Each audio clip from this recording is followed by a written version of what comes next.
em pecado, ele se afasta da igreja, o diabo arrasta a cara dele lá no chão. E quantos vocês não viram? Que eram pregadores, homens de Deus, viraram cachaceiros, traficantes, lá onde eu trabalho, a maioria tudo é evangélico desviado. Todos eles já passaram pela prisão. E hoje eles estão enfrentando situações de dificuldade financeira para aprender a valorizar a liberdade e valorizar também a pessoa de Deus.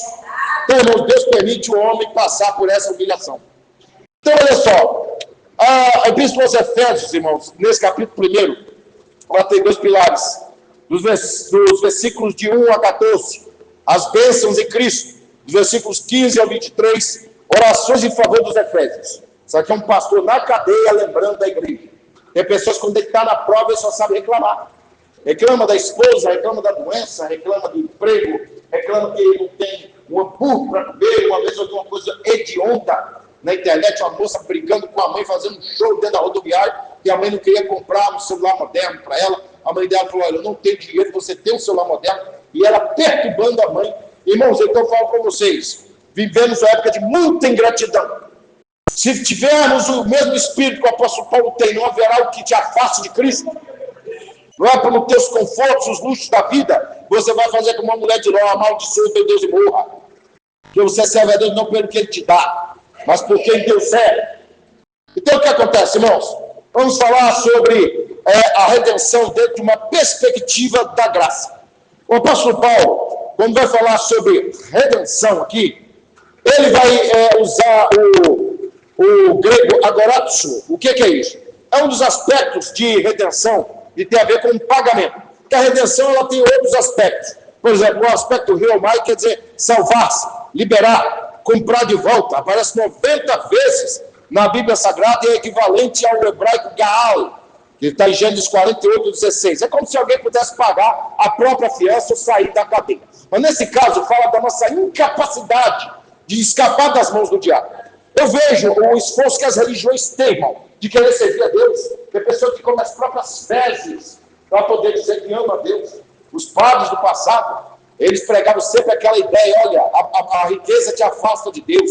Então venda as suas coisas, distribua aos pobres. Não é bem assim.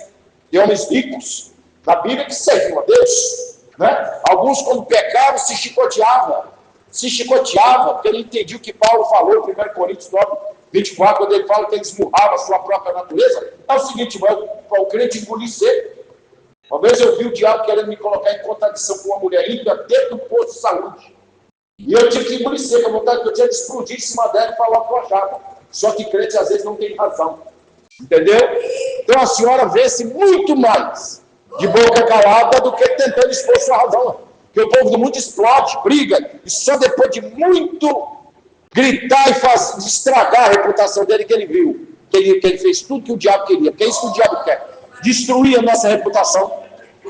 Então, olha só, gente, o apóstolo Paulo, ele não usa o grego riomai, ele usa o grego agorazo, que é um termo que ele repete em outras epístolas dele. Por exemplo, quando ele vai falar aqui, em quem temos, ele está falando de Jesus, a redenção, pelo seu sangue, a remissão das ofensas, segundo as riquezas da sua graça.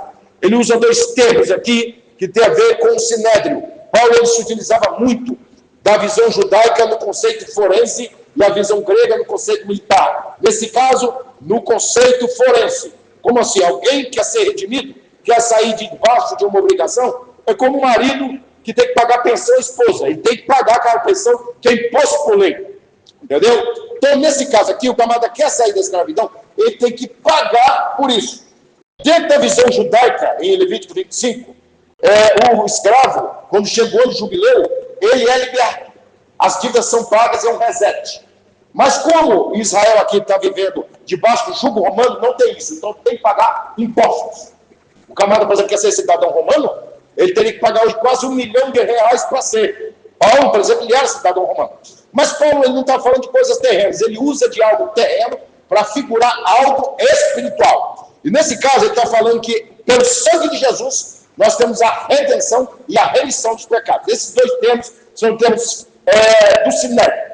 Como eu te falei, o termo redenção quer dizer libertar mediante o pagamento, uma espécie de fiança.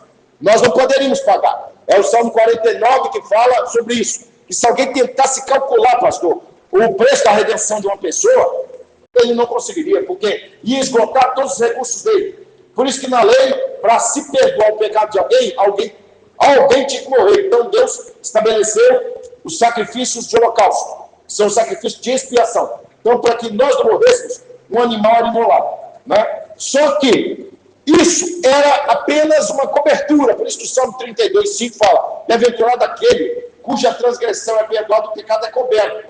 Mas na nova aliança, João Batista que fala, está em João 1, versículo 29. Eis o Cordeiro de Deus que tira o pecado do mundo. Então ele não encobre o pecado. Então, a transgressão de Israel era coberta todos os dias pela morte dos animais.